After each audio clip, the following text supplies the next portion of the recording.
Om Vakratunda Mahakaya Surya Koti Samaprabha Nirvignam Kurume Deva Sarvakarishu Sarvada Shri Ganeshaya Namaha Om Ganganapate Namaha Om Gurur Brahma Gurur Vishnu Gurur Devo Maheshwaraha Gurur Sakshat Param Brahma Tasmai Shri Gurave Namaha Sarva Mangala Mangale Shive Sarvartha Sadike Sharanye Trambake Gauri Narayani Namostute Om Haim Rim Klim Chamundaya Viche Om Trambakam Jame Sugandim Pushtivardhanam Urvarukam Iva Bandhanan Mrityor Mukshayamamritat Om Gunatito Aksharam Brahma Bhagavan Purushotamaha Jano Jananidam Satyam Muchate Bhava Bandhanat Om Shri Swami Narayana Namaha Om Shri Lakshmi Narayana Namaha Om Shri Nar Narayana Namaha Om Shri Radha Krishna Namaha Om Shri Krishna Narayana Namaha Om Shri Shiva Narayana Namaha Om Shri Rama Narayana Namaha Om Namah Shivaya Namah Shivaya Namah Shivaya Namah Shivaya Namah Shivaya Om Shri Hanumate Namaha Om Welcome to Nitya Satsang. Today is the 1st of January 2023. Happy New Year to everybody. We are continuing our exploration of Shri Vivek Chudamani, and along those lines we are trying to understand the 9 chakras, the 7 chakras, the different forms of Devi in terms of the energies within our body and inside our mind. We have been talking about Vishuddhi Chakra. And before we get to the Agnya Chakra, there is some foundational stuff that I want to go over before we get into the Agnya Chakra. Before we do all of that, also I want to offer my prostrations, Dandavat Pranam, to all of the great sages in the past, present, and in the future, and to the Supreme Paramatma residing in the heart of all beings, Ishvaraha Sarva Bhutanam, Ruddhe Shrirjuna Tishtati. So with that prarthana, there are some foundational ideas that need to be very, very clear so that the confusion doesn't occur in terms of the terminology. Vivek Chudamani has many different terms, and there are some slides here that I want to show you to make things a little bit very clear and easy to understand. You have heard me talk about this word Anthakarna, right? So Anthakarna means internal instrument. This is our mental mechanism that is going on. Is it part of the brain? Yes. The brain, the entire brain actually, with all the neuronal connections, synapses and all, is linked to the Anthakarna. It is immersed inside the Anthakarna. In some sense, as per Vedanta, the Anthakarna is not the brain. But if there's damage to the brain, the Anthakarna cannot be expressed. Anthakarna is subtle. It's a Shukshma Sharir. It is not a physical thing actually.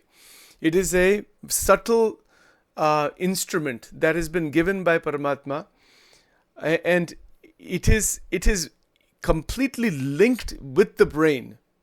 So the brain and the spinal cord are completely linked with this Anthakarna. Because the brain and spinal cord are part of the physical body, really. But they are very much involved in this interaction with Anthakarana. Now, we want to understand just very clearly what is the Atma and the Anthakarana. What is the relationship between the two? So, the Anthakarana is composed of 4 functions. That is Ahamkar, Buddhi, Manas, Chitta. Now, this is a matter of meditative awareness. The approach taken by the rishis, ancient times till today, is an internal exploratory awareness. So when we are trying to ask the question, who am I, as Shankaracharya ji is talking about, he is asking us to get into a state of awareness of the Anthakarana. Awareness is a quality of the Atma. So when we use the word Atma, let me see if I can put this pointer here. This word Atma is the Brahman, is the Satchidananda. It is the consciousness, it is divinity, Divyata. One aspect of that, one power of that Atma, if you want to use that word power, it's really a quality of the Atma, that is awareness. So awareness of Buddhi, awareness of Manas, awareness of Chitta, awareness of Ahamkar.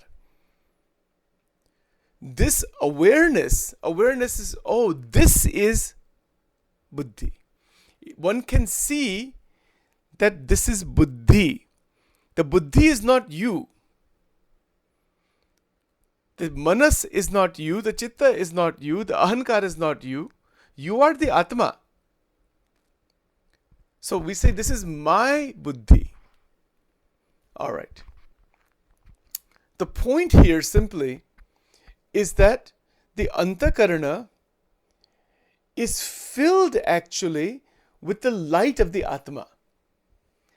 In Vachanamrut, Garada Pratham number 18, Vachanamrut, Bhagwan Swami Narayan, Swami Sajananji Maharaj, he has explained that the Anthakarna is filled with the light, the divine light of the Atma.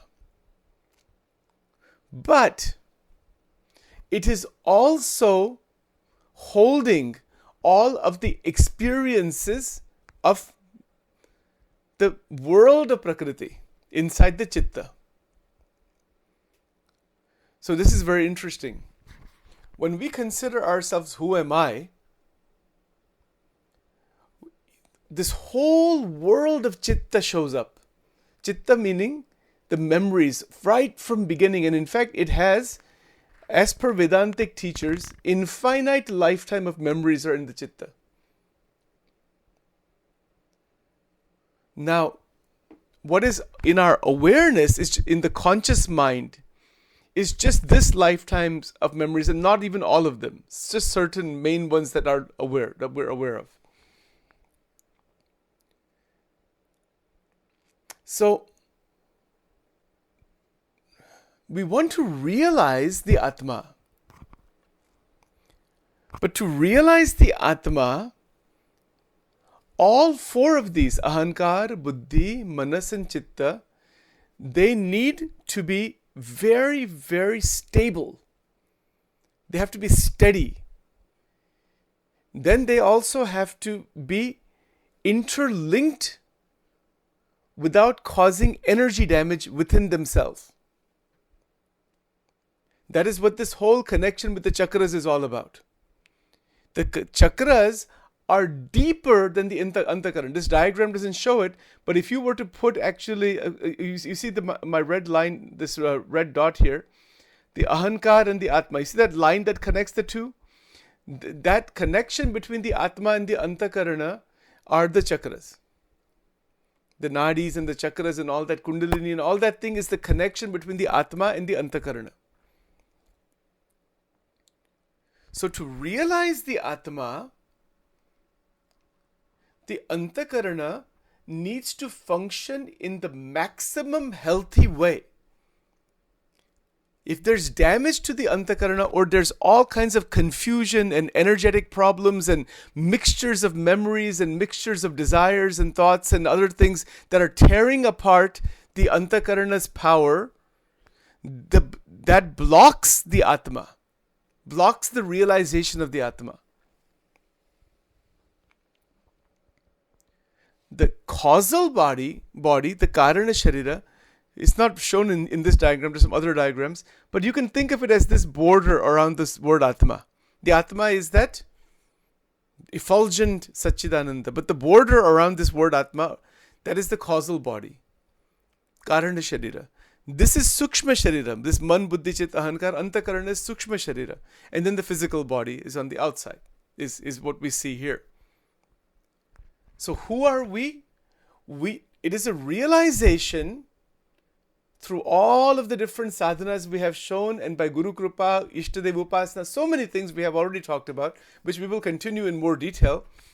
But it is the realization that I am this Atma Tattva. And in that realization, what is it? It is truth. It is Sat, Chit, Ananda. Remember, the word Chit and the word Chitta are two different. Chitta is the memories. Infinite lifetimes of memories are stored inside the Anthakarna. Chit means consciousness, the awareness that I am existing. It is self-luminous. In Sanskrit, this is called Swayam Jyoti. It is light that is self-effulgent. It is a light, in fact, but it is not like sunlight or any light in the Brahmand. इसका जो प्रकाश है, It is a Divya Prakash. What is the Atma? It is a divine, pure, beyond pure even. It is divine light actually. It is Nirakar, formless. इसका कोई आकार नहीं है. But that light is the light of millions of suns. Atma ka prakash ऐसा है. It cannot be understood just by thinking about it. See, we are not even aware of even 5% of what is this Anthakarna. ये जो अंतःकरण की जो बात है ना, अहंकार, बुद्धि, मन, चित्त, we'll talk about all of them in a little while here. We are aware of it to some extent only, this Anthakarna. And the entire Anthakarna and all of its power is only one ray, one kiran, ek kiran of the Atma. This is described in Vachanamrut Garada Madhya 23. So in Madhya 23, he mane luknu Vachanamrut in Gujarati, Maharaj has explained beautifully there that the man, sometimes the word mana is used for the whole structure of Antakaran. It's just ek Atmani kaik kiran che, as per Shankaracharya ji's teachings also. Which means that the power of the Atma is tremendously beyond the mind. वो आत्मा कौन है? वो हमारा ही स्वरूप है. That's who we are. Now let's go into this a bit steadily and carefully. First of all, Ahankar, Buddhi, Manas and Chitta are not to be damaged or destroyed. Let's be clear. You know, when we say aham nikalna chahiye, that has some different meaning. But here with the word ahankar is used in a functional, instrumental manner to possess, that this belongs to me, that I and the me. For example, if I say that this blue shirt, this is my shirt, the sense of possession, that is needed to function in the world of Prakriti. If we don't have that, we will not be able to live in the world of Prakriti. So this word ahankar is the capacity to possess, that this is mine, ye mera hai. ठीक है? Now this mera, that this is mine, this sense that this is mine, it is the Atma that is identified with the ahankar, saying, I am the body. Aham shariram. That I am my thoughts. I am my feelings. We function generally like that. Now, that when the Atma is functioning as the I am my thoughts, I am this body, I am this Sachin, I am this part of this family, I am part of this caste, I am part of this religion, I am part of this and that and all of that thing. इसको क्या कहते हैं? इसको जीव कहते हैं. The same Atma Tattva that is identified with Ahankar is called Jeev. And the same Atma Tattva that is de-identified with the Ahankar, other than just a little bit of the functional part, is called Shiv. Jeev and Shiv. What is the difference? This is the basic difference. That the identification of the Ahankar, oh, somebody says one word to me, somebody says, Sachin, you're a fool. And I say, oh my God, you're calling me a fool and this and that. You're calling me, musko murk keh diya. Then I take it, we use this expression, we don't take things too personally. Ye kya hai? What is that expression? That is part of this ahankar. Ahankar means, aham means me. I am. You said this to me? That is ahankar. That is, so the energy, Shakti, that is inside the Ahankar is Rudra Shakti. We talked about it before. That is why when the Rudram is chanted, Shri Rudram is spoken, वो भगवान शंकर की एक शक्ति है, वो एक स्वरूप है उनका. Because in the entire sansar, there is a fight between egos. पूर्ण संसार में ये सब अहंकार का संघर्ष चल रहा है. આખા સંસારની અંદર અહંકારનો સંઘર્ષ અને અહંકારનો ઘોટાળો છે બધો. In Gujarati we say. Marathi, I don't remember how to say it in Marathi, but I understand it, but I don't know how to say it exactly. It is a fight of the egos. Everywhere you go, almost everywhere, there's only one place where it is not like that. And that is at the feet of enlightened sages. जो महापुरुष है, महान गुणातीत संत जो है, which we can also reach that, इसमें कोई प्रकार का अहंकार का fight नहीं है. Otherwise it is everywhere. You can go anywhere in the world, you'll find this fight of the egos. Just observe. And it is going on in some way. Even if people are speaking very nicely towards each other and all that. But at some point, some ahankar is there. We talked about sattvic ahankar. Those things are there also. You know, when people write books and articles and they want to make sure they're published and all that kind of thing. This whole sansar works like that. A to Z. अहंकार का reach कितना है?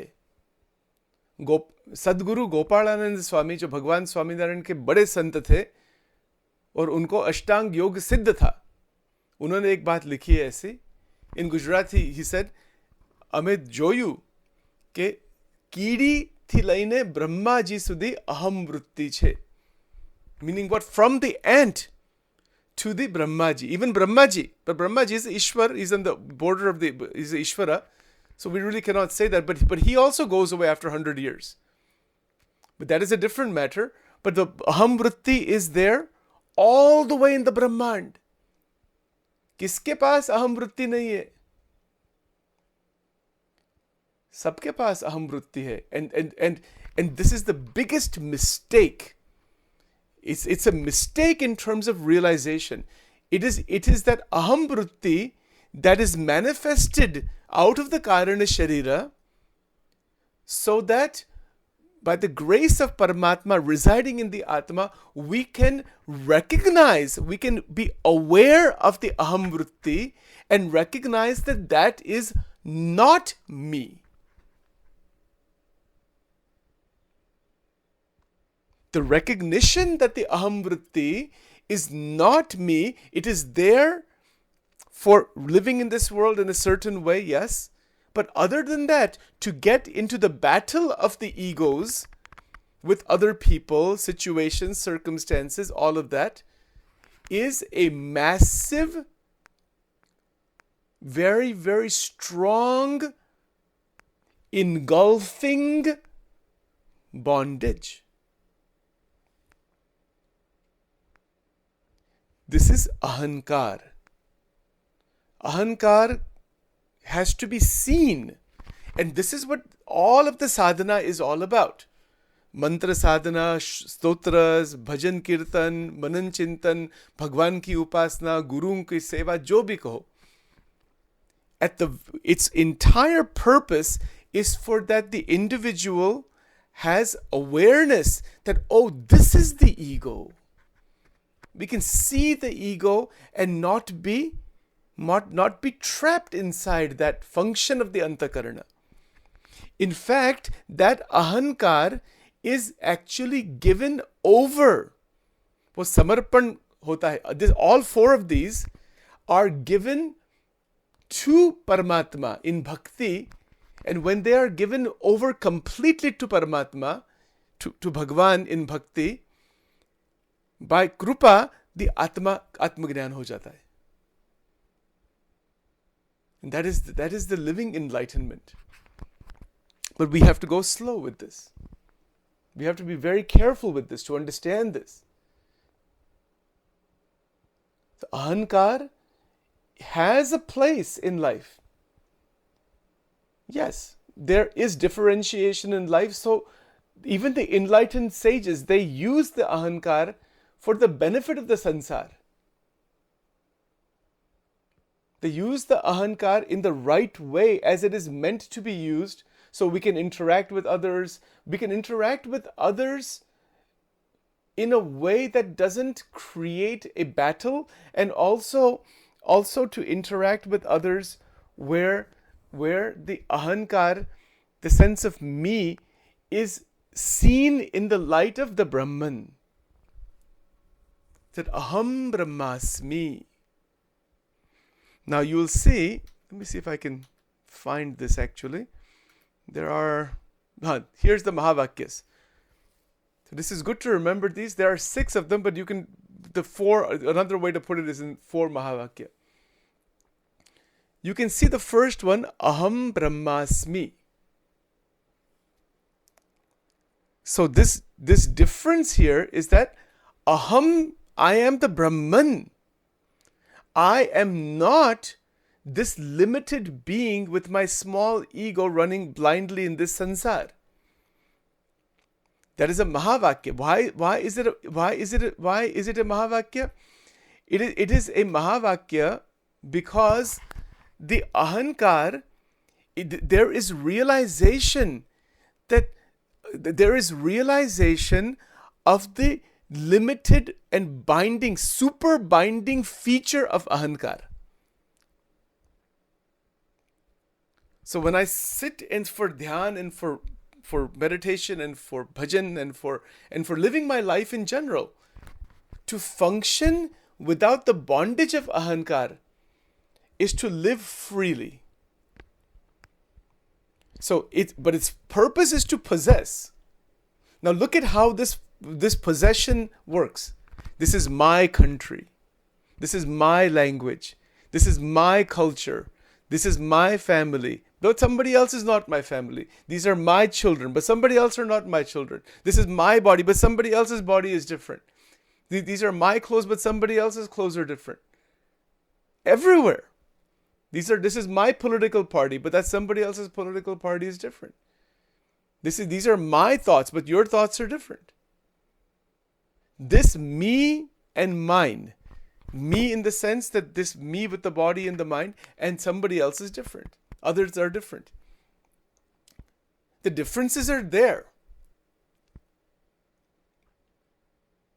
But the differences are not a reason to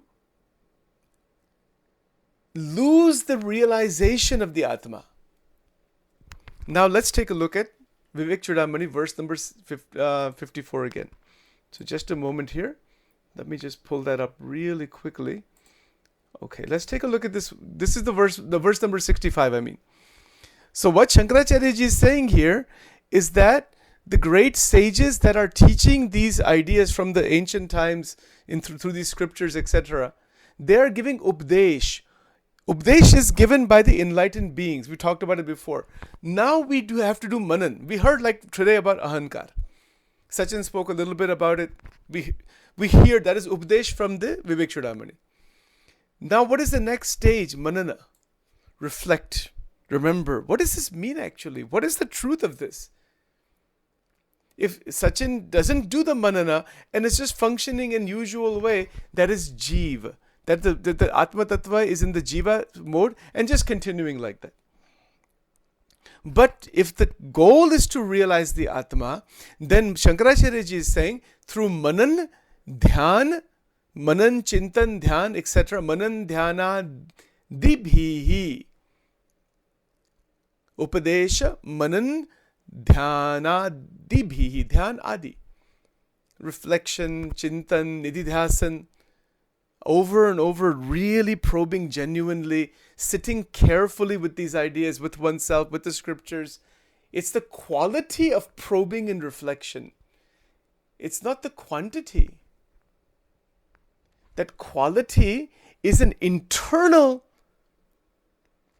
activity of the Anthakarna. The Anthakarna in the mind is listening to the scriptures, the ideas, and then holds them and reflects upon them.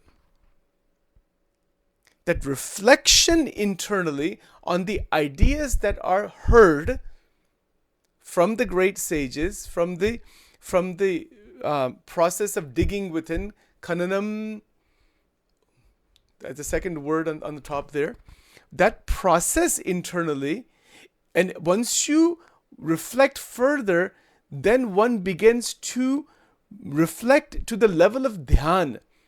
Dhyan meaning it really gets so internally solidified within that one then begins to realize. The realization comes, what is Shankaracharya ji is saying? Dhyanadibhi labhate. What is it that happens? When we start to reflect in this way, by the grace of God, and do all the upasanas and everything we've talked about so far. This is now at the Vishuddhi Chakra. Once we start doing all of this, the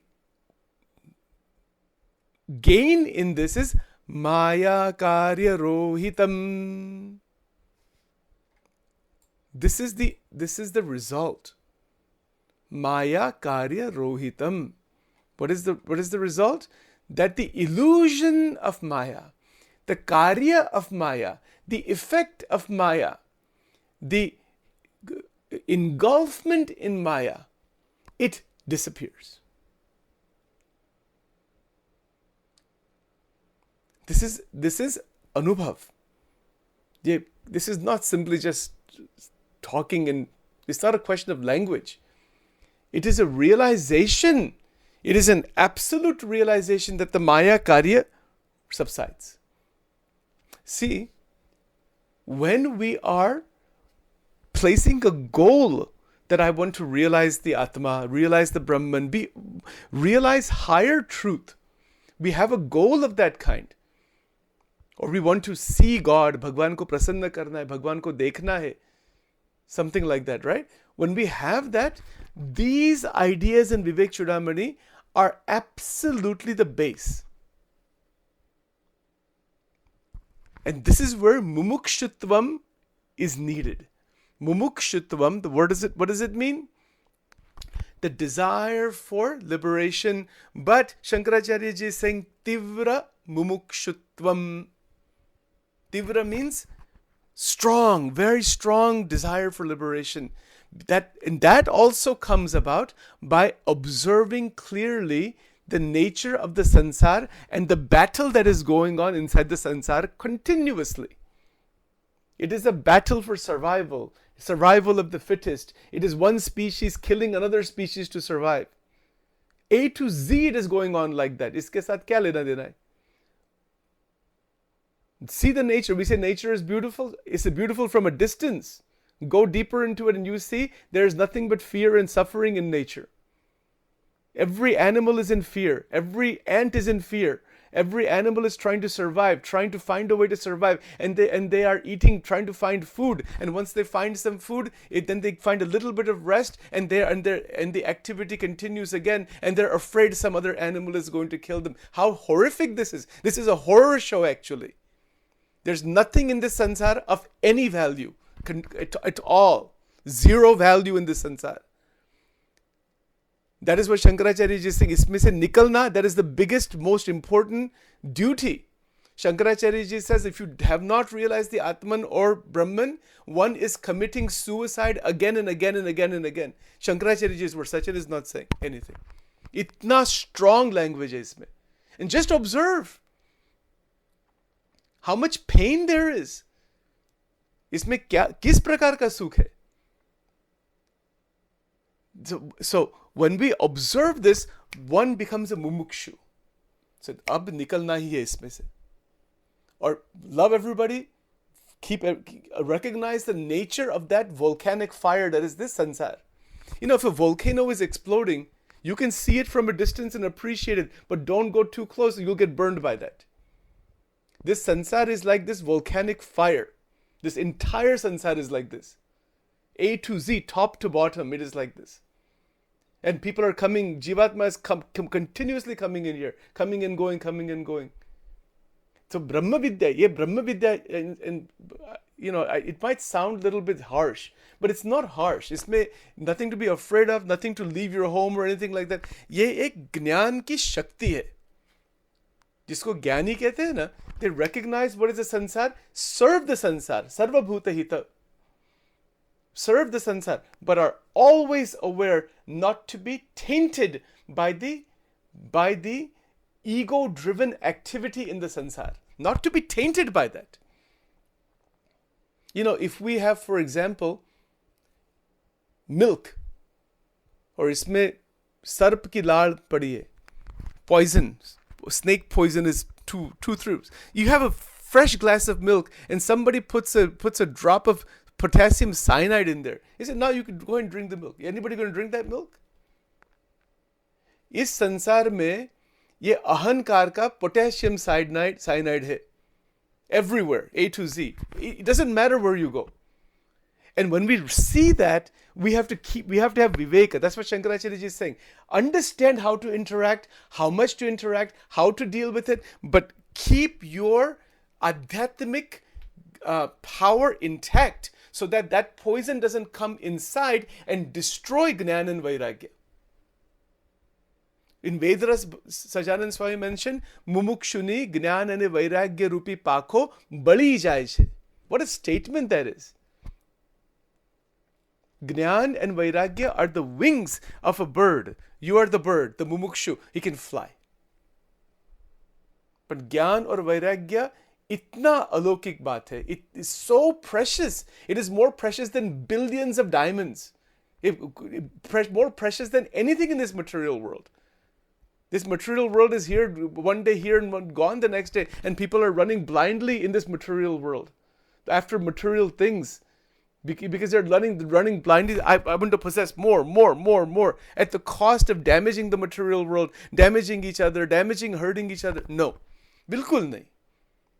Once we are awakened from inside, then we hold Brahma Vidya inside. And when you hold Brahma Vidya inside, we can separate the poison from the amrut. Iska meaning hi hai Paramhansa. The word Paramhansa means one who has seen this truth, not because there's a dislike for anybody. Nahi, aisa kuch nahi hai. It is a pure, clear vision that what is the Atma and what is not the Atma. Paramhansa, the word first of all, the word Hansa. Hansa is a bird. Maybe it is a mythological bird. Maybe there is a bird like that. It's at some point somewhere. We don't know, in some other loka or something. I don't know. But the Hansa Pakshi can separate milk from water. If we have the milk, right? A glass of milk, the Hansa can separate milk from water. That's how it is described in the scriptures. So Paramhansa is able to separate the Atma from that which is not the Atma. ये इनकी स्थिति है. Or this whole Vivek Chudamani, what we are contemplating on in these beautiful verses of Adi Shankaracharya ji, it is the ultimate krupa of the sages. Adi Shankaracharya ji is an incarnation of Bhagwan Shankar. Every word that is written in Vivek Chudamani is Param Kalyankari. It is for liberation. It is to give light to the world. And Shankaracharya ji is asking us to recognize the significance of Manan, Chintan, Dhyan. Ye karna is par. And then what happens when we live in the sansar, this external world is given blessing. इसका उद्धार होता है. संसार का उद्धार होता है. I'll give you some examples. Someone who has this tivra mumukshutvam, and let's assume for a moment they have gotten out of the vortex of the Anthakarna and Maya and all that. Maya Karya Rohitam, right? So such a person, let's say, goes to a restaurant. Sometimes we have a hard time imagining enlightened people. We think of them sitting in temples and monasteries and churches or whatever, inside some or some asana and all that. We have these pictures in our mind. But we don't need to be restricted by that. The enlightened being can go anywhere. Let's say, for example, an enlightened being. Let's just say Shankaracharya, Adi Jagat Guru Shankaracharya ji goes to an Indian restaurant. Have you ever heard such an expression? He goes and he says, okay. He sees the menu. Shankaracharya, he's a friend of yours, you know. Maybe took off all the orange clothes and everything. No tilak bilak kuch nahi. He's just coming in an ordinary form, and he's a friend of yours. And I say, okay, chalo, Shankaracharya ji, let's go for an Indian buffet. Me and Shankaracharya ji. Imagine, just do a little experiment. There's a lot of fun you can have with this. This is Vedanta. Real Vedanta is this. So he goes there. When Shankaracharya ji is going with you, you know who he is, but nobody else does. He looks just like any other ordinary person, you know, not with all the tripunda and all that, and you know, all that stuff, the vesh and all that. He's just putting on a little shirt and pant, and that's no rosary. Koi chinna nahi hai. He's still the same Shankaracharya ji. He looks like any ordinary person. He goes to the restaurant. You know what happens when he goes there? Everybody is blessed by his presence. All of the food that is there, whether it is sattvic, rajasic, tamasic, everything is blessed. Everybody gets moksha because of his presence. He doesn't have to speak. He doesn't have to say, okay, I'm Shankaracharya ji, I'm Adi Jagat Guru, you know, you come to me, touch my feet, I'll give you blessing, or then you will get moksha. No. Everybody gets moksha. Just because uska urdhvikaran hota hai. The vibration, the Brahma Vidya is so powerful that when he goes there, the Maya the influence of the world doesn't touch him. When he goes there, the Atma's power, the Paramatma's power is such that it turns everything into divinity.